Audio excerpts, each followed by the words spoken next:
You know, the first time I saw Star Wars, I don't even remember. I do remember a little bit the first time I saw Return of the Jedi, though, which my dad took my cousins and I to see it. And I don't really even remember the movie very well because I was so young, but the atmosphere around the movie and the excitement and the lines, and it was just like just really left an impression on me when I was, I don't know, 2 years old, that this was a big, important thing that I was going and getting to witness.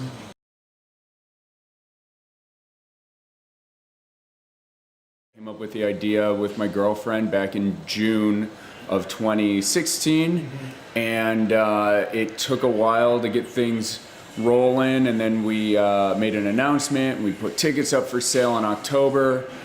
We started building out the bar in February, and we opened on April 4th of 2017. So from concept to opening day, it was about 10 months. We spent some time and money trying to make it feel immersive, make it feel like you're walking into another world when you come in here. We don't have windows to the outside, we don't have television screens. It's, you know, in here, hopefully you can forget about what's going on in the rest of America and just pretend you're on a desert planet having a drink with some aliens.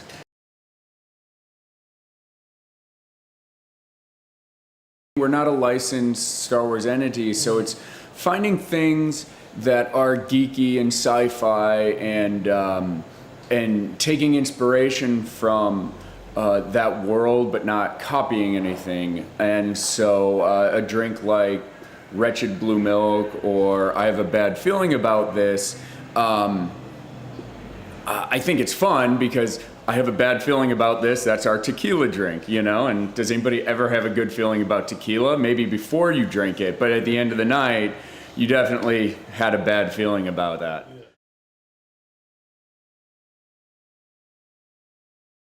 Yeah, we started as a pop-up, we sold tickets, and one of the things that I heard over and over and over from the people who came in here and really loved it is how great would it be if this place was just around and I could swing in on my way home from work and grab a drink and chat about whatever the geeky goings on in the world was from that day that we all read on our Facebook news feeds or read on nerdist.com or, you know, IGN. You know, right now we have a very kind of like party vibe here, and you know, we know that we're going to have 100 people in here every night, and so the whole experience is tailored to that. But moving forward into August, we're going to try to have more of a community feel.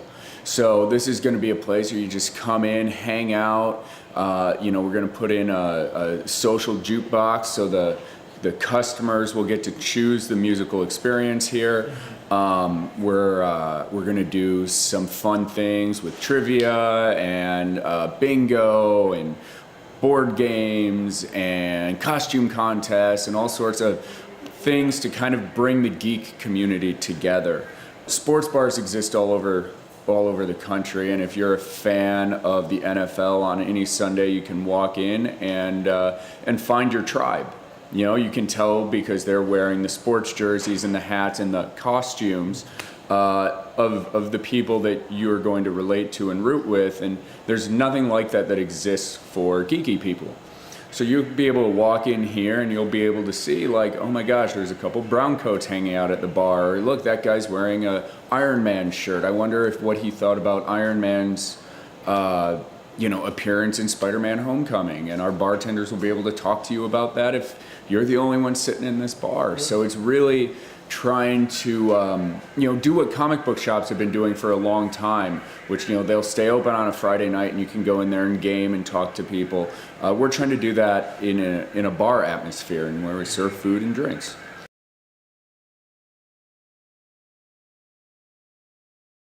My favorite costume of all time, probably going back to my first experience with Star Wars, is Jedi Luke. I love Jedi Luke, and I actually have a Jedi Luke costume at home.